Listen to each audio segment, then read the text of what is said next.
مصدر آ رہا ہے تو اسی کو مفعول مطلق کہتے ہیں. جیسے ینظرون فعل ہے، اسی کا مصدر ناظرہ آ گیا تو یہ مفعول مطلق ہے. ضلہ ہے تو ضلہ فعل ہے اور اسی کا آگے مصدر آ گیا ضلالا، یہ بھی مفعول مطلق ہے.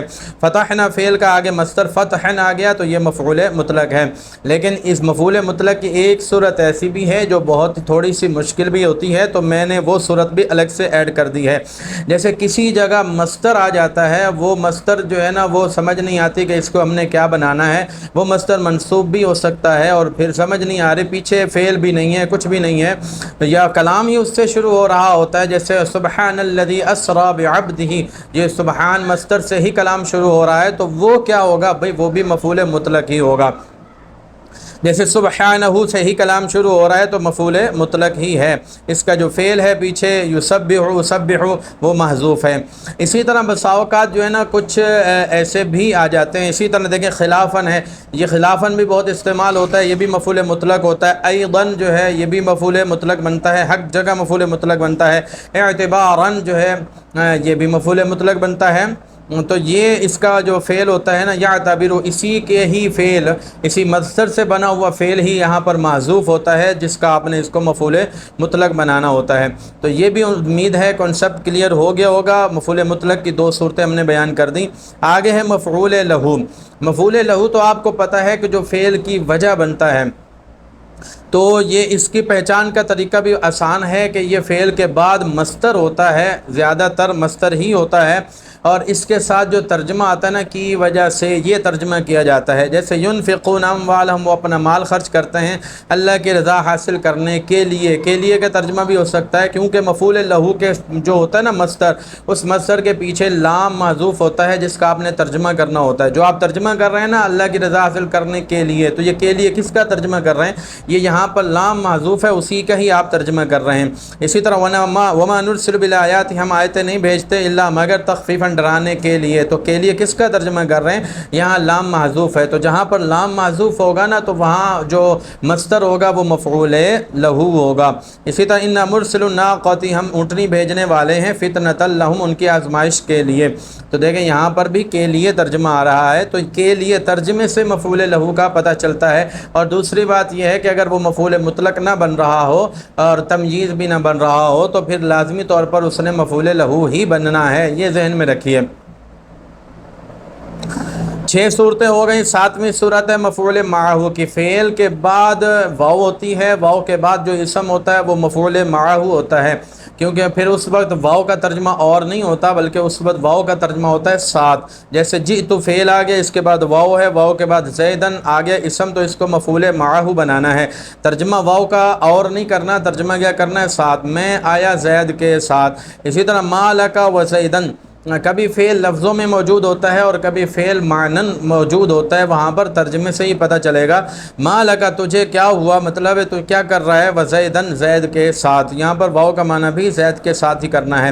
اسی طرح ما شأنو کا، تیری شان کیا ہے، وعمرن، عمر کے ساتھ، مطلب ہے عمر کے ساتھ تجھے کیا ہو رہا ہے یا تو کیا کر رہا ہے. اسی طرح سر تو فعل ہے، واللیلا، تو اس کے بعد وا کے بعد اللیل آ رہا ہے تو اس کو آپ نے منصوب پڑھنا ہے، یہ مفعول معہ ہے. امید ہے مفعول معہ کی پہچان بھی کوئی مشکل نہیں ہے، بڑی ہی آسان ہے، تو آپ کو سمجھ آ گئی ہوگی. آگے ہے حال. 8ویں صورت منصوب کی حال ہے. حال کی جو کئی مثالیں میں نے یہاں پر دی ہیں، اس کی بھی کئی صورتیں ہیں، میں نے اس کی 3 صورتیں بنائی ہیں. دیکھیں یأتی یوم القیامت امیرن وحدہ، وحدہ جہاں پر بھی آ جاتا ہے، کسی جگہ وحدہن ہے، کسی جگہ وحدہ ہے، کسی جگہ وحدہا ہے، تو یہ جہاں پر بھی آئے گا حال ہی بنے گا، یہ ایک ذہن میں رکھیے. اسی طرح ایک اور میں مثال آپ کو بتا دیتا ہوں کہ فعل لازم کے بعد جو منصوب اسم آتا ہے، اس میں مشتق ہو، اس میں فاعل ہو، اس میں مفعول ہو، صفت مشبہ ہو، تو یہ 3 چیزیں 3 اسم خاص طور پر فعل لازم کے بعد آ جائیں یا فعل متعدی کے مفعول کے بعد آ جاتے ہیں تو وہ لازمی طور پر حال ہی بنتے ہیں. دیکھیں انفرو فعل لازم ہے، اس کے بعد خفافن آ رہا ہے، تو یہ خفیف کی جمع خفاف ہے جو کہ صفت مشبہ کی جمع ہے، تو یہ کیا بنے گا؟ حال ہی بنے گا. اسی طرح اس کی ایک صورت اور بھی ہے، وجاءوا اباهم عشاء یبکون. یبکون فعل ہے، فعل بھی حال بنتا ہے، تو اس وقت آپ نے اس کو نصب نہیں دینا ہوتا، جیسا فعل ہوگا ویسے ہی آپ نے پڑھنا ہے. سوال یہ ہے کہ ہمیں کیسے پتہ چلے گا کہ بھئی یہاں پر جو فعل ہے یہ حال بن رہا ہے؟ یہ ترجمے سے پتہ چلے گا۔ ترجمہ اس کا کیا ہوگا؟ کرتے ہوئے، جیسا کہ وجاءوا اباہم، وہ آئے اپنے باپ کے پاس، عشاء شام کو، یبکون روتے ہوئے۔ یہ ہوئے کا ترجمہ آتا ہے، جہاں پر مضارع کا ترجمہ ہوئے سے آ جائے نا تو وہی جو ہوتا ہے نا وہ فعل حال بن جاتا ہے۔ جیسے حدیثوں میں اکثر آتا ہے سمعت رسول اللہ صلی اللہ علیہ وسلم یقول، میں نے رسول اللہ کو سنا فرماتے ہوئے، تو وہاں پر جو یقول ہوتا ہے وہ بھی حال ہی بنتا ہے۔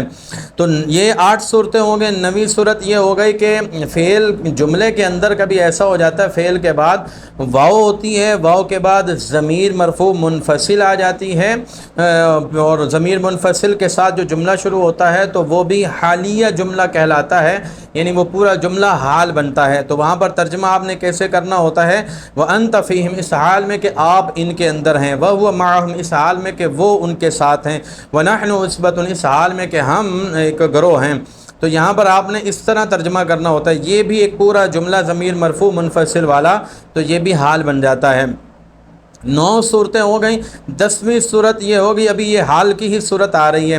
کبھی ایسا ہوتا ہے اسم کے بعد جو ہے اس میں فاعل آ جاتا ہے، اس میں مفعول آ جاتا ہے، یا صفت مشبہ کا صیغہ آ جاتا ہے، منصوب ہوتا ہے، وہ حال ہی ہوتا ہے۔ جیسے والنوم اسم ہے اور اس کے بعد مضطجعا، دیکھو اس میں فاعل آ گیا، تو یہ کیا ہے؟ حال ہے۔ اسی طرح اما الاستواء قائما، استواء اسم آ گیا، اس کے بعد قائما اس میں فاعل ہے، تو اسم کے بعد جو اس میں فاعل ہوگا تو اس کو آپ نے حال ہی بنانا ہے۔ امید ہے یہ صورت بھی اچھی طرح آپ کو ذہن نشین ہو گئی ہوگی۔ بہت ہی آسان صورت ہے یہ، ان تمام صورتوں کا استعمال کلام میں بہت ہوتا ہے۔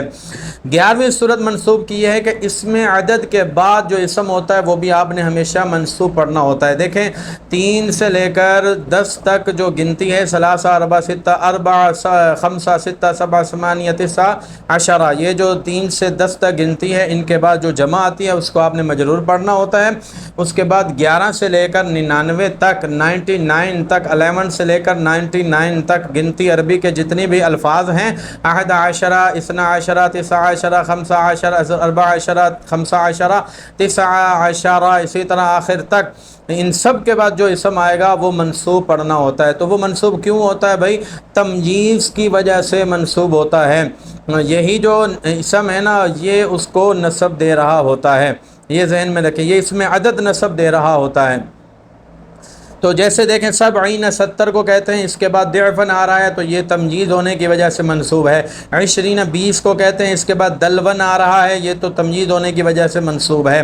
15 یہ 15 کو کہتے ہیں، اس کے بعد یومن آ رہا ہے دن، تو یہ بھی تمجید ہونے کی وجہ سے منصوب ہے۔ تمجید کی پہچان بھی میں آپ کو بتا رہا ہوں، ایک تو یہ گنتی کے بعد اسم آتا ہے اس کو تمجید بولتے ہیں، دوسرا میں آپ کو بتا رہا ہوں اس میں تفضیل کے بعد بھی جو نکرہ اسم منصوب ہوتا ہے وہ بھی تمجید ہی بنتا ہے۔ جیسے یہ بھی بہت استعمال ہوتا ہے قرآن میں بھی اور حدیث پاک کے اندر بھی، اس میں تفضیل کے بعد نکرہ اسم، جیسے اینا اشد عذابا وابقا، اشد یہ اس میں تفضیل ہے، شروع میں حمزہ آخر میں پیش ہے، تو یہی اشدد تھا تو تعلیل کے بعد اشد بن گیا، تو اس کے بعد عذابا نکرہ اسم ہے تو یہ تمجیز ہے۔ اسی طرح اکثر یہ اس میں تفضیل ہے، اور اس کے بعد من کا جار مجرور چھوڑ دیں، مال نکرہ اسم آ رہا ہے تو یہ تمجیز ہے۔ تو اعزو کے بعد نفر نکرہ اسم آ رہا ہے تو یہ بھی تمجیز ہے۔ اس میں تفضیل کے بعد جو آتا ہے وہ بھی تمجید ہوتا ہے نکرہ اسم۔ ایک اور جو ہے نا اس میں تمجیز کی تیسری صورت ہو گئی نا، ابھی 2 صورتیں ہو گئی، ابھی تیسری صورت ہے فعل مدح، فعل ضم کے بعد جو نکرہ منصوب اسم آتا ہے وہ بھی تمجید ہوتا ہے۔ جیسے آپ دیکھیں ساعت فعل ضم ہے، اس کے بعد مستقر نکرہ ہے منصوب ہے تو یہ تمجید ہے۔ ساء سبیلا، ایسے ہی یہ بھی تمجید ہے۔ نعم الرجل رجلا رجلا محمد، تو دیکھیں نعمہ کے بعد الرجل معرفہ ہے، اس کو چھوڑ دیں، آگے جو رجل نکرہ آ رہا ہے نا یہ نعمہ کی تمجید ہے۔ تو تمجید کی 3 صورتیں پڑھ لیں، ایک اور صورت بھی پڑھ لیں، اور وہ کیا ہے؟ تمجیز کی ایک اور صورت ہے، اس میں تام کے بعد نکرہ اسم جو آئے گا وہ بھی تمجید ہوگا۔ اب آپ سوچیں گے کہ بھئی اسم تام کیا ہوتا ہے، تو چلیں میں آپ کو بتا دیتا ہوں اسم تام کیا ہوتا ہے۔ اسم تام وہ اسم ہوتا ہے کہ جس پر الف لام ہو، وہ اسم تام ہوتا ہے، یا پھر اس کے آخر میں نون تثنیہ ہو، وہ بھی اسم تام ہوتا ہے، یا پھر اس کے آخر میں نون جمع ہو، جمع مذکر سالم کا نون، وہ بھی اسم تام ہوتا ہے، یا پھر وہ مضاف ہو تو وہ بھی اسم تام ہوتا ہے۔ تو یہ 4 صورتیں ہیں اسم تام کی۔ امید ہے آپ کو اسم تام کی سمجھ آ گئی ہوگی۔ تو اسم تام کے بعد جو اسم نکرہ منصوب ہوتا ہے نا، وہ بھی تمییز کی وجہ سے منصوب ہوتا ہے، اور یہی اسم تام ہی اس کو نسب دے رہا ہوتا ہے۔ یہ صورت بھی آپ کے لیے یقیناً نہیں ہوگی۔ اب یہاں پر مثالوں کے ساتھ میں آپ کو سمجھاتا ہوں، جیسے کل جمعی، یہاں پر الجمعی جمع پر الف لام ہے، اس کے بعد نصب نکرہ اسم آ رہا ہے، منصوب ہے، تو یہ تمییز ہے۔ اسی طرح نجسن، یہ اس پر تنوین ہے، اس کے بعد حکمن نکرہ اسم آ رہا ہے تو یہ بھی تمییز ہے۔ اسی طرح ریطلان تثنیہ ہے، اور اس کے بعد برن نکرہ اسم آ رہا ہے، یہ بھی تمییز ہے۔ اسی طرح بنونا، یہ بھی کیا ہے، جمع مذکر سالم ہے، اور اس کے بعد دینن نکرہ اسم آ رہا ہے تو یہ بھی تمییز ہے۔ اخی مضاف الیہ ہے، اور اس کے بعد اسلامن نکرہ اسم آ رہا ہے، یہ بھی تمییز ہے۔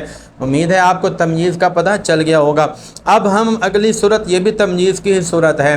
اسی طرح فعل لازم کے بعد نکرہ اسم آ جاتا ہے، یا فعل متعدی کے بعد نکرہ اسم آ جاتا ہے، لیکن وہ نکرہ اسم یہ ذہن میں رکھیے کہ وہ جو نکرہ اسم ہوتا ہے وہ مفعول بھی نہیں ہوتا، مفعول فی بھی نہیں ہوتا، مفعول مطلق بھی نہیں ہوتا، حال بھی نہیں ہوتا، تو پھر لازمی طور پر وہ تمییز ہی ہوگا۔ جیسے فطاہرت حکمن، تو طاہورہ فعل ہے، طاہورت اس کے بعد حکمن آ رہا ہے نکرہ اسم، تو یہ تمییز ہی ہے۔ اسی طرح لا یخلو فعل ہے، اس کے بعد عادتاً نکرہ آ رہا ہے تو یہ بھی تمییز ہے۔ تمییز کا آپ نے ترجمہ کیسے کرنا ہوتا ہے؟ عادت کے اعتبار سے یوں ترجمہ کرنا ہوتا ہے، حکمن حکم کے اعتبار سے، تو یوں آپ نے ترجمہ کرنا ہوتا ہے، اسلام کے اعتبار سے، دین کے اعتبار سے، تو نسب کے اعتبار سے۔ تو تمییز کا ترجمہ بھی آپ کو امید ہے معلوم ہو گیا ہوگا۔ 16ویں صورت ہے اور آخری صورت میں آپ کو بتانے جا رہا ہوں مستثنیٰ۔ مستثنیٰ کا اعراب بڑا ہی آسان ہے۔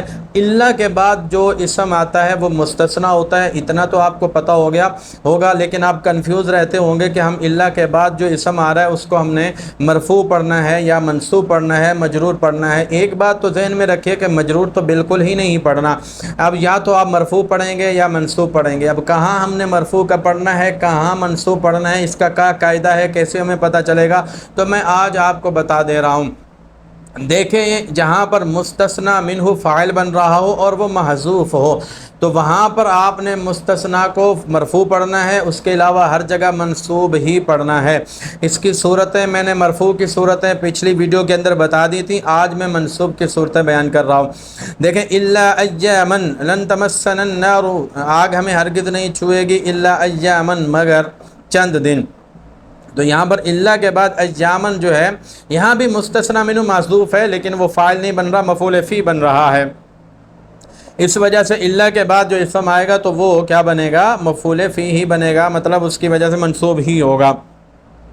ہم کسی جان کو تکلیف نہیں دیتے، شیئن یہاں پر محذوف ہے جو منصوب ہے، لہذا الا وسعها استثناء کے بعد، حرف استثناء کے بعد جو الا کے بعد جو اسم آئے گا وہ بھی منصوب ہی ہوگا۔ اسی طرح دیکھیں، وما یکفر بها الا الفاسقون، یہ میں نے ایک مرفوع والی مثال آپ کے سامنے رکھی ہے تاکہ مرفوع بھی آپ کو ساتھ ہی سمجھا دوں۔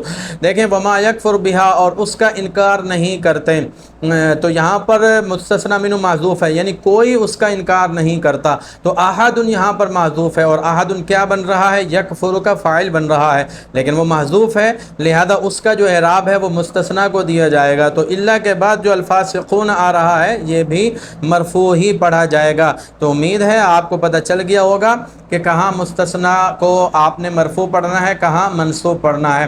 آج 16 صورتیں ہم نے پڑھی ہیں، اس کے بعد یہ لیکچر ہمارا منصوبات کا مکمل ہو گیا۔ اب ایک ہی لیکچر ہمارا بچتا ہے، اور وہ کیا ہے، توابع کے متعلق۔ تو ایک ہی لیکچر کے بعد ہمارا تصحیح عبارت کورس مکمل ہو جائے گا، اور پھر جیسے میں نے آپ کو بتایا کہ آپ نے کیا کرنا ہے، عبارت سنانی ہے، یا پھر اپنے طور پر عبارت پہلے حل کرنی ہے، پھر اس کے بعد کسی کو سنانی ہے، تو رفتہ رفتہ انشاءاللہ العزیز آپ کی عبارت درست ہوتی چلی جائے گی، کوئی مشکل نہیں ہے۔ ہاں سنانا لازمی ہے، اس کے بغیر کوئی کام بھی دنیا میں ہے تو آپ استاد کے بغیر نہیں کر سکتے، اور کتابیں پڑھ کے بھی آپ نہیں کر سکتے۔ ویڈیو دیکھ رہے ہیں یہ بھی کتاب پڑھنے کی طرح ہی ہے، لہٰذا صرف نہ تو کتابیں پڑھنے سے کوئی بندہ عالم بن سکتا ہے، نہ ہی کوئی بھی ہنر سیکھ سکتا ہے جب تک استاد کی سائے میں اور استاد کی زیر نگرانی وہ تربیت ٹریننگ نہ کر لے، حاصل نہ کر لے اور تربیت نہ لے لے۔ اس وجہ سے استاد کا ہونا بھی ضروری ہے اور استاد کو عبارت سنانا بھی ضروری ہے۔ اللہ تعالیٰ سے دعا ہے ہم سب کو دین کی سربلندی کے لیے علم نافع حاصل کرنے کی توفیق عطا فرمائے۔